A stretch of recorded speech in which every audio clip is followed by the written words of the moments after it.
देखो यह प्रश्न है आयु संबंधित प्रश्न है, समझ गया, जिसमें हमें उम्र को निकालना होता है। सोबो की माँ की आयु सोबो की आयु की 6 गुनी है। इसका मतलब हो गया कि सोबो अगर 1 साल का है तो उसकी माँ कितने साल की होगी? 6 साल की। लेकिन सुनने में अटपटा लग रहा है, किंतु इस प्रश्न में सोचेंगे हम इसी तरीके से, समझ गया। कह रहा है कि 6 गुनी है, अर्थात अगर सोबो 1 साल की होगी तो उसकी माँ 6 साल की होगी गुना, या फिर सोबो 10 साल की होगी तो उसकी माँ 6 गुना मतलब 7 साल की होगी, समझ रहे हैं। अब यहाँ पर हम लिखेंगे बुआ, जब भी हमेशा कोई स्टेटमेंट में लेट करोगे, किसी चीज को तुम मानने जाओगे तो हमेशा छोटे वाली चीज को मानना, समझ गया। छोटे वाले मतलब सोबो छोट होगी, उसकी माँ बड़ी होगी, तो तुम सोबो की उम्र को मानना। तो क्या करना, माना सोबो की उम्र नहीं, वर्तमान लिखो। सोबो की वर्तमान उम्र बराबर कितना वर्ष? x वर्ष, ठीक है। यहां पर लिखना उसकी माँ की वर्तमान उम्र। तो माँ 6 गुना है इसका, तो इसमें 6 से गुना करोगे, ठीक है। स्टेटमेंट का एक लाइन हमने यहाँ पर लिख दिया है। आगे का है 5 वर्ष बाद। अब सुनो, इन दोनों 5 साल बढ़ जाएगा, इसका मतलब क्या हुआ?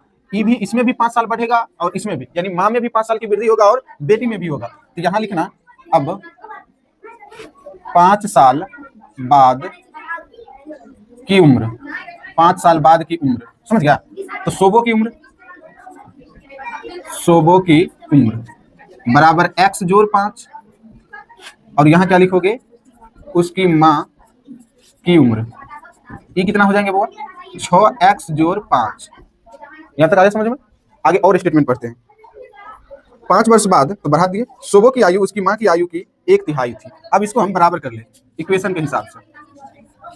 कह रहा है कि 5 वर्ष बाद उसकी माँ की वर्तमान आयु, इसकी माँ की वर्तमान आयु कितनी है? 6x है ना। और 5 वर्ष बाद सोबो की उम्र कितनी हो जाएगी?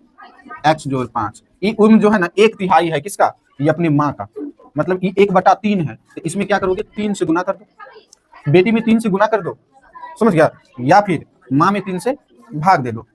अब ये हो जाएंगे 6x बराबर, इसको इसमें गुना करेगा कितना? 3x + 15 बराबर कितना हो जाएंगे? 6x। इधर 3 आएंगे तो क्या हो जाएंगे? -3x बराबर 15। अब फाइनली तुम यहाँ पर क्या करोगे? कितना हो जाएंगे? 3x बराबर में 15।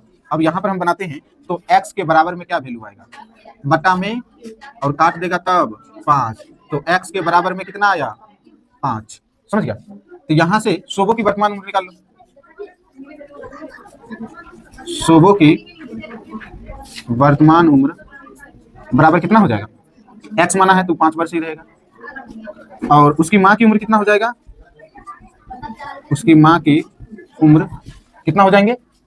6x मतलब 5, और 6 5 30, यानी उसकी बेटी कितनी साल की है? 5 साल की, और उसकी माँ कितनी साल की है? 30 साल की। और देख लो बाबू, 24 नंबर प्रश्न है तुम्हारा। 2 अनुपूरक कोण का अंतर दिया हुआ है 20 डिग्री है, तो प्रत्येक कोण की माप बताए। 2 अनुपूरक कोण है, समझ गया। और प्रश्न है तुम्हारा 24 नंबर। सुनो यहाँ पर किसकी बात कर रहा है? अनुपूरक का। किसकी? अनुपूरक।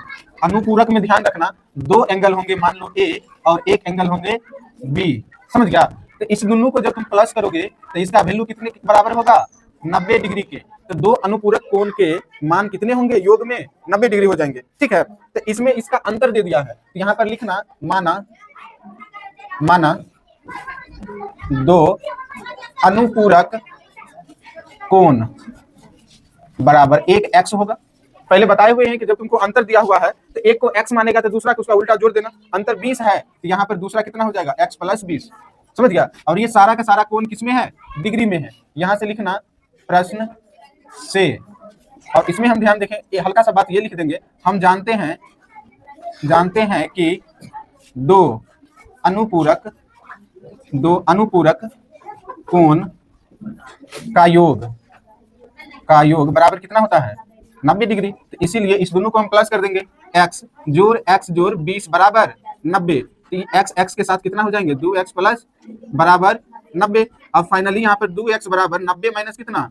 20 हो जाएंगे। तो x बराबर कितना हो जाएंगे? 70/2 से काट देगा तो, और फाइनली x बराबर 35, ठीक है। अब फिर यहाँ ध्यान दो, एक कोण x माना है, तो यहाँ पर लिखना पहली कोण, या फिर लिखो दोनों कोण बराबर। एक कितना है? x, तो ये तो 35 ही रहेगा। दूसरा 35 में 20 जोड़ देना है, कितना हो जाएंगे? और यही तुम्हारा क्या होगा? आंसर होगा। उतार लो।